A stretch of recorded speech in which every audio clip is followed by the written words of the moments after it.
So, we have got UFC 267 coming up very shortly, and by very shortly, I mean this weekend. And in general, this card has, well, in terms of the main card, the main card, every single fight has a very clear and big favourite. So it could be, I definitely don't think it's going to be a boring card, but it could be quite a predictable card if it goes the way it should. Well, should according to the odds and everything. But it also sets up for great, amazing upsets if that happens. So, starting off in our main event, we've got the light heavyweight championship of the world on the line. We've got Jan Blachowicz versus Glover Teixeira. Now, this one, again, like I was saying, Jan is a big favourite for this one. And you look at the keys to victory for Jan is, I think, because Glover's old. I mean, Jan is as well, but it seems like he's heading in, or like he's still around his prime. His blossoms later, where it feels like Glover's. I mean, he's not like he's shit. He's 100% earned it, but I don't think he's not the best version of himself anymore. So, Jan, to use the Polish power against Glover and try and trouble him and get him out early. But then again, that's the worst possible thing you can do to Glover is to get him hurt, because as it's shown in his recent fights, you hurt Glover, he finishes you. It's ridiculous. In my head, though, this one is well, not cut and dry, but quite simply going to be Jan by knockout. I'd say like round 3. I don't think it's going to be straight away, but in saying that, I don't think it touches championship round. So that's my official prediction. However, what my heart wants with this one is for Glover to win this one. I wasn't into MMA in the UFC when Glover was like challenging Jon Jones for the title, but I've taken the time to look back at all his fights and everything, and I think it would be really nice if he got the title. And also, more importantly, it would be a massive, massive fuck you to the UFC if he won the title, because in recent history, he's been used as a stepping stone, basically. He's the gatekeeper. Well, not the gatekeeper, he's the stepping stone. Because Anthony Smith goes out, loses to Jon Jones by decision, but it wasn't close, but it wasn't as impressive from Jon Jones. You expected Anthony Smith to do a lot worse. So, we'll go with that. Then he gets given Glover to build him back up, go run for another title. Glover finishes him.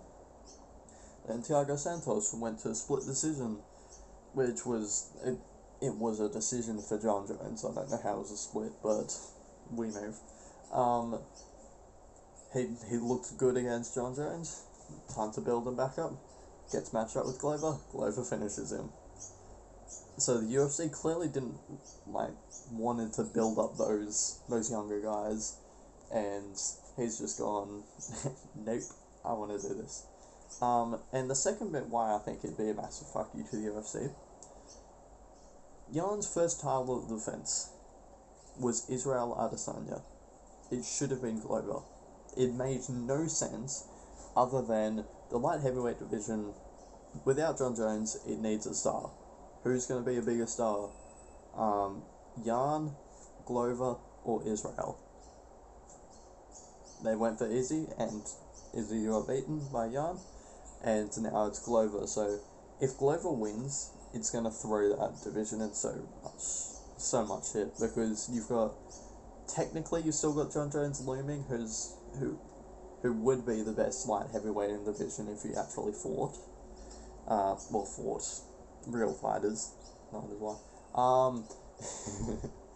But if Glover won this, then he's probably going to retire, and now you've got two people who you could claim are the best light heavyweights in the world who don't fight in the division.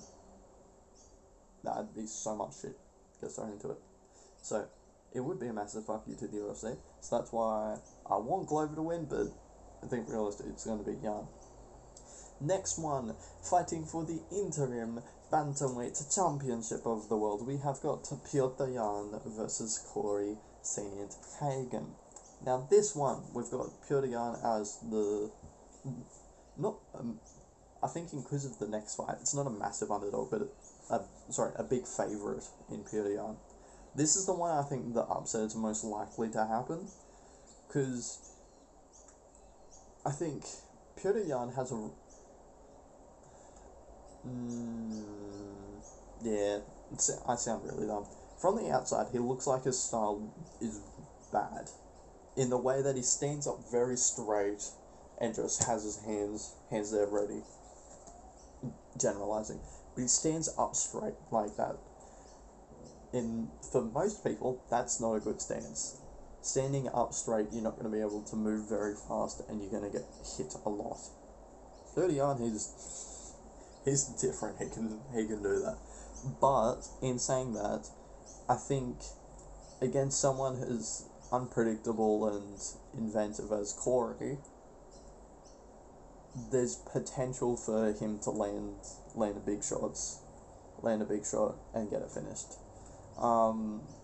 But I think Petr Yan can just dominate Corey on the ground, because I think whilst Corey's obviously he's not garbage on the ground, he hasn't really done that well on the ground. So I think that's on the striking, I think it'd be quite even. I'd give probably the edge to Petr Yan. But there's a massive advantage for him on the ground. So I think I'm going to go Petr Yan by decision. I think Jan's going to win. I don't see a knockout happening. I don't see Corey getting knocked out. I can see a world where Yan gets knocked out by a flying knee or something like that. I also see a submission win by Yan. But I think most realistic is going to be a decision by Petr Yan. We'll go with that. Next one, we have got a lightweight battle between Islam Makhachev versus Dan Hooker. Now this one is the one that I would love so much if Dan Hooker won this one, because he's an absolute goat for even taking this fight. All that story, amazing. Goat for a reason, and because he's Kiwi and actually understand together. Let's go, baby. But I really want Hooker to win, and I think there's potential for him to land stuff. I mean, because he's definitely not at that caliber yet, but people say Islam's the next Khabib. The thing about the biggest difference in my eyes between Khabib and Islam, you've never seen Khabib hurt. You've seen Islam being knocked out before in the UFC. So I think looking at that, you can see hope for an underdog to beat him. Against Khabib, you never he fought Gaethje and walked through his shots. He ate leg kicks, he ate hooks, he ate all his shots, and he looked fine. He looked perfect. He looked impenetrable. Against Islam, I mean, he's been knocked out before. You can't say his chin's perfect, he can't get hurt or whatever. He's been knocked out. So there's a chance and a hope, and I pray that Dan Hooker wins and gets a finish there. But if I'm being realistic, it's going to be Islam decision. I definitely don't see Islam finishing Hooker. I think his stand-up's not going to be effective enough, and I don't think his submission games, I mean, it's good, but I rate Hooker pretty well. There. Last fight he turned into a grappler. So I think Islam's going to win by decision there. Yes. But I want Hooker to win. Let's go, Hooker. Next one, we've got Alexander Volkov versus Marcin Tybura. This one, another Volkov is a clear favourite. I think this one there's a potential for another upset. Volkov, I think the biggest fight that stands out when you think of his ways to beat him. I don't think anyone could fight like Cyril Gahn, except for Ben Aspinall. That's his name, right? Tom Aspinall. I was thinking Ben Askren.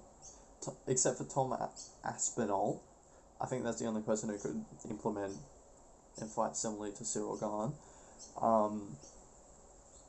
But it's Curtis Blades' win over him, where he just took him down relentlessly and just kept him down there. Whereas although Curtis Blades is up there with like the best heavyweight wrestlers of all time, especially in the division today, he's definitely number one. He still didn't look like there was nothing that really showed from Volkov that showed he had any clue of how to combat that approach. And I mean, Tybura, my last memory, was it his last fight? I don't know. Last fight or the one before where it definitely was not last fight, that was a long time ago actually, was when he got on the ground and beat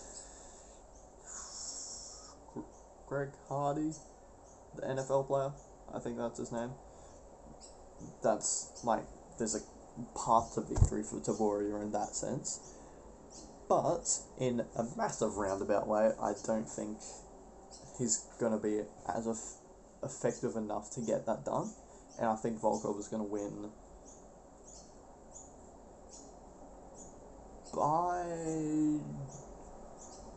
No, not by decision.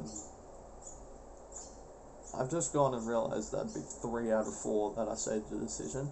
I reckon it'll be a late knockout though. I don't think Volkov is gonna have the output and the power to just walk him down and get him out there early. I think it's gonna be wear him down and eventually stop him by TKO. Not a clean knockout. So I think round 3 TKO for Volkov over there.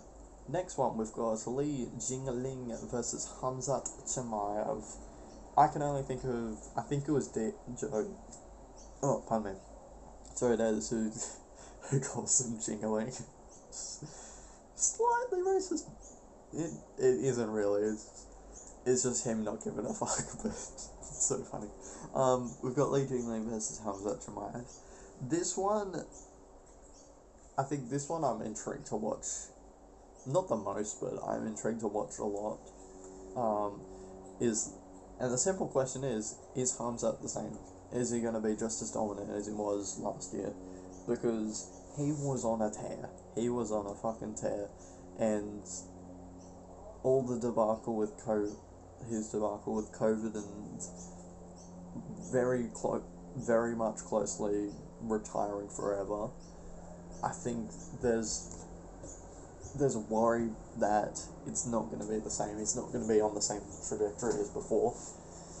So, I think, in my head, Chimaev that was, the Chimaev we saw before and the direction it was heading, versus Jingling. I keep on wanting to say Jingling. I'm just going to call him Lee. Against Lee, I think Khamzat dominates that fight if he's the same fighter. If he's worse, then I think it's going to be a lot more closely contested.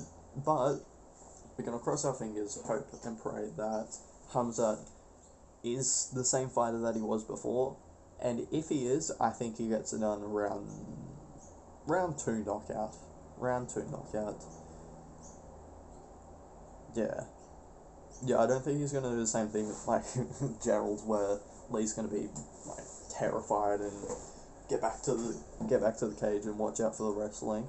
I think he's going to be a lot more wary of his stand up now, because he just got I think it was a walk off, a one hitter quitter against Gerald. So I think round two stoppage. for Chimaev there. And last but not least, I can't speak. Last but not least, oh, that's disgusting. There's spat everywhere. We have Magomed Ankalaev versus Volkan Ozdemir. Now, this one, I'm gonna be honest.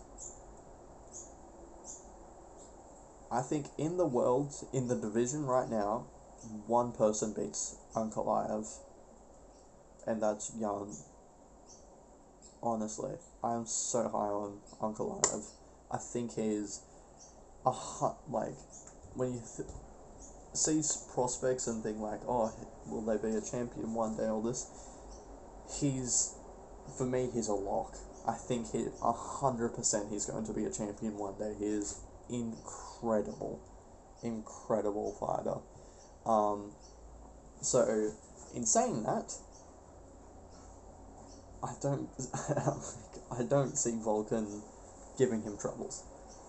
This might be just my complete bias and like thinking Ankalaev is like a god and Volkan as a human, but I think Magomed Ankalaev knocks him out in round one with ease, and he gets pushed into like a top.